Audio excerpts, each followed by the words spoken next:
Cohen tells Ek to follow the money. Former Trump fixer urges Alexandria Ocasio-Cortez to demand President's IRS returns and subpoena his lawyers to prove he cheated on property taxes and insurance payouts. Alexandria Ocasio-Cortez's line of questioning to Michael Cohen on Wednesday led to Donald Trump's longtime personal attorney to urge her to go after the president's tax returns. Cohen also offered a list of people at the Trump Organization that the House Oversight and Reform Committee could subpoena for more information. Cohen, in response to Ocasio-Cortez's inquiries, revealed additional details on how Trump provided insurance companies with financials that exaggerated his assets and wealth but wanted to reduce his real estate taxes, and if the president lied on insurance and IRS forms to make this happen, that would be fraud. Ocasio-Cortez kept her questions to Cohen short and to the point, unlike many of her colleagues on the House Oversight and Reform Committee who used their questioning time to make political points. The freshman Democrat kept her focus on the money and whether there could have been financial fraud on the part of the president. She inquired if the president was interested in lowering his real estate taxes. When Cohen replied in the affirmative, she asked how that would be done. You deflate the value of the asset and then you put in a request to the tax department for a destruction, he said in response. She stayed on financial issues for nearly all her questioning as she laid the groundwork for the committee to continue and expand its investigation of the president's business empire. Where would the committee find more information on this? Do you think we need to review his financial statements and tax returns in order to compare them? She asked. Yes, and you would find it at the Trump org, Cohen told her. She also set up the possibility of the committee using its subpoena power to obtain the president's tax records and other financial documents.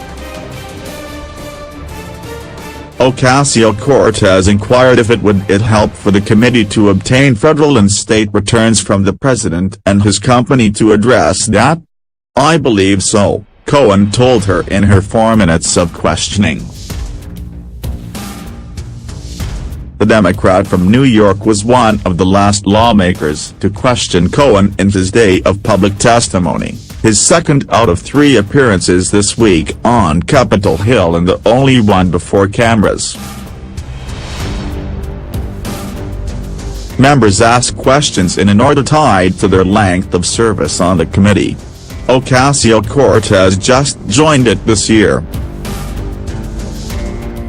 She also got Cohen, who was known as the president's fixer, to reveal the names of additional people who knew about Trump's business dealings, a list of names that could find themselves the subject of congressional subpoena. Those names were Alan Ellsberg, the chief financial officer of the Trump Organization, Ron Lieberman, an executive vice president with the Trump Organization, and Matthew Calamari, the director of corporate security for the president. Yeah, we probably will, Oversight Chairman Representative Elijah Cummings said when asked after the hearing if there will be additional subpoenas. He did sound a note of caution. There's certain areas we have to be careful with because special counsel and the Southern District of New York said there are certain areas they are getting into. He added, I think there are still a number of shoes to drop.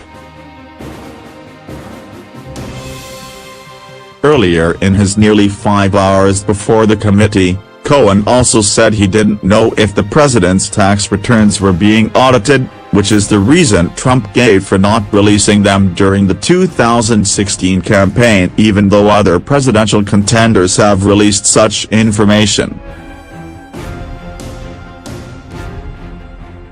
Mr. Cohen, do you know whether President Trump's tax returns were really under audit by the IRS in 2016? Democratic Representative Jimmy Gomez asked him. I don't know the answer. I asked for a copy of the audit so that I could use it in terms of my statements to the press, and I was never able to obtain one, Cohen said. Additionally, Cohen provided the committee with 3 years of Trump's financial records that, if the committee subpoenas Trump's tax returns, they could use for comparison. Cohen handed over internal Trump financial valuations from 2011 through 2013 documents he said were used to try to obtain a loan for the football team purchase. His valuations show a sudden jump in Trump's self-proclaimed worth, from $4.6 billion in 2012 to $8.7 billion a year later, when he was angling to buy the team. In his opening statement, Cohen told the panel, as previously stated, I'm giving the committee today 3 years of President Trump's financial statements, from 2011 to 2013, which he gave to Deutsche Bank to inquire about a loan to buy the Buffalo Bills and to Forbes magazine. These are Exhibits 1A, 1B, and 1C to my testimony. It was my experience that Mr. Trump inflated his total assets when it served his purposes, such as trying to be listed among the wealthiest people in Forbes, and deflated his assets to reduce his real estate taxes.